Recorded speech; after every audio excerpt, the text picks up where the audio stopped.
Alice in Wonderland by Lewis Carroll. Chapter 3. A Caucus-Race and a Long Tail. They were indeed a queer-looking party that assembled on the bank, the birds with draggled feathers, the animals with their fur clinging close to them, and all dripping wet, cross and uncomfortable. The first question, of course, was how to get dry again. They had a consultation about this, and after a few minutes it seemed quite natural to Alice to find herself talking familiarly with them as if she had known them all her life. Indeed, she had quite a long argument with the Lory, who at last turned sulky and would only say, "I am older than you, and must know better." And this Alice would not allow without knowing how old it was, and as the Lory positively refused to tell its age, there was no more to be said. At last the Mouse, who seemed to be a person of authority among them, called out, "Sit down, all of you, and listen to me. I'll soon make you dry enough." They all sat down at once in a large ring, with the Mouse in the middle. Alice kept her eyes anxiously fixed on it, for she felt sure she would catch a bad cold if she did not get dry very soon. "Ahem," said the Mouse with an important air. "Are you all ready? This is the driest thing I know. Silence all round, if you please. William the Conqueror, whose cause was favored by the Pope, was soon submitted to by the English, who wanted leaders and had been of late much accustomed to usurpation and conquest. Edwin and Morcar, the Earls of Mercia and Northumbria—" "Ugh!" said the Lory with a shiver. "I beg your pardon," said the Mouse, frowning, but very politely. "Did you speak?" "Not I," said the Lory hastily. "I thought you did," said the Mouse. "I proceed. Edwin and Morcar, the Earls of Mercia and Northumbria, declared for him, and even Stigand, the patriotic Archbishop of Canterbury, found it advisable." "Found what?" said the Duck. "Found it," the Mouse replied rather crossly. "Of course you know what it means." "I know what it means well enough when I find a thing," said the Duck. "It's generally a frog or a worm. The question is, what did the Archbishop find?" The Mouse did not notice this question, but hurriedly went on.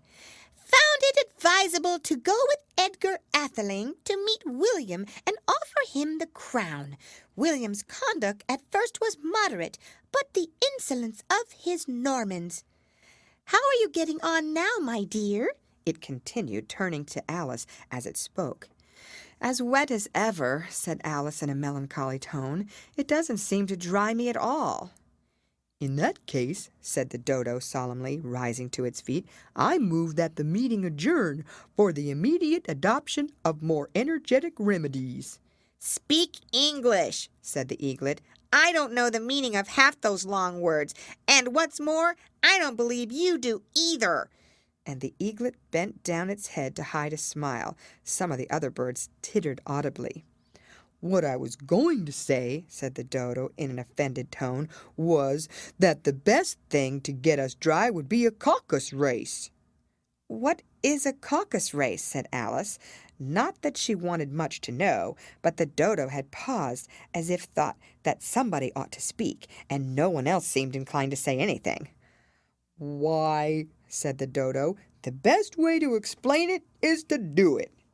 And as you might like to try the thing yourself some winter day, I will tell you how the Dodo managed it. First, it marked out a race course in a sort of circle. The exact shape doesn't matter, it said, and then all the party were placed along the course here and there. There was no 1, 2, 3 and away, but they began running when they liked and left off when they liked, so that it was not easy to know when the race was over. However, when they had been running half an hour or so and were quite dry again, the Dodo suddenly called out, "The race is over!" and they all crowded round it, panting and asking, "But who has won?" This question the Dodo could not answer without a great deal of thought, and it sat for a long time with one finger pressed upon its forehead. the position in which you usually see Shakespeare in the pictures of him.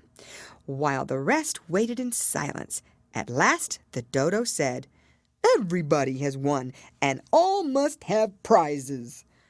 "But who is to give the prizes?" quite a chorus of voices asked. Why, she, of course, said the dodo, pointing to Alice with one finger, And the whole party at once crowded round her, calling out in a confused way, "Prizes! Prizes!" Alice had no idea what to do, and in despair she put her hand in her pocket and pulled out a box of comfits. Luckily, the salt water had not gotten into it, and handed them round as prizes. There was exactly one apiece all round. But she must have a prize herself, you know, said the mouse. Of course, The dodo replied very gravely. What else have you got in your pocket? He went on, turning to Alice. Only a thimble, said Alice sadly. Hand it over here, said the dodo. Then they all crowded round her once more, while the dodo solemnly presented the thimble, saying, We beg your acceptance of this elegant thimble. And when it had finished this short speech, they all cheered. Alice thought the whole thing very absurd, but they all looked so grave that she did not dare to laugh, and as she could not think of anything to say, she simply bowed and took the thimble, looking as solemn as she could. The next thing was to eat the comfits. This caused some noise and confusion, as the large birds complained that they could not taste theirs, and the small ones choked and had to be patted on the back. However, it was over at last, and they sat down again in a ring and begged the mouse to tell them something more. "You promised to tell me your history, you know," said Alice, "and why it is you hate C and D," she added with a whisper, half afraid that it would be offended again. Mine is a long and sad tale, said the mouse, turning to Alice and sighing. "It is a long tale, certainly," said Alice, looking down with wonder at the mouse's tail. "But why do you call it sad?" And she kept on puzzling about it while the mouse was speaking, so that her idea of the tale was something like this. Fury said to a mouse that he met in the house, "Let us both go to law, I will prosecute you." "Come, I'll take no denial, we must have a trial, for really this morning I've nothing to do." Said the mouse to the cur, "Such a trial, dear sir, with no jury or judge, would be wasting our breath." "I'll be judge, I'll be jury," said cunning old Fury. "I'll try the whole cause and condemn you to death." You are not attending, said the mouse to Alice severely. What are you thinking of? "I beg your pardon," said Alice very humbly. "You had got to the fifth bend, I think." I had not, cried the mouse sharply and very angrily. "A knot," said Alice, always ready to make herself useful and looking anxiously about her. "Oh, do let me help to undo it." I shall do nothing of the sort, said the mouse, getting up and walking away. You insult me by talking such nonsense. "I didn't mean it," pleaded poor Alice, "but you're so easily offended, you know." The mouse only growled in reply. "Please come back and finish your story," Alice called after it, and the others all joined in chorus. "Yes, please do." But the mouse only shook its head impatiently and walked a little quicker.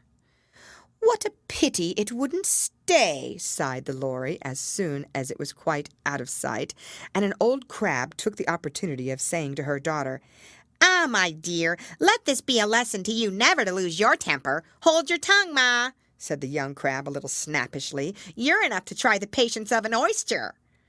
"I wish I had our Dinah here, I know I do," said Alice aloud, addressing nobody in particular. "She'd soon fetch it back."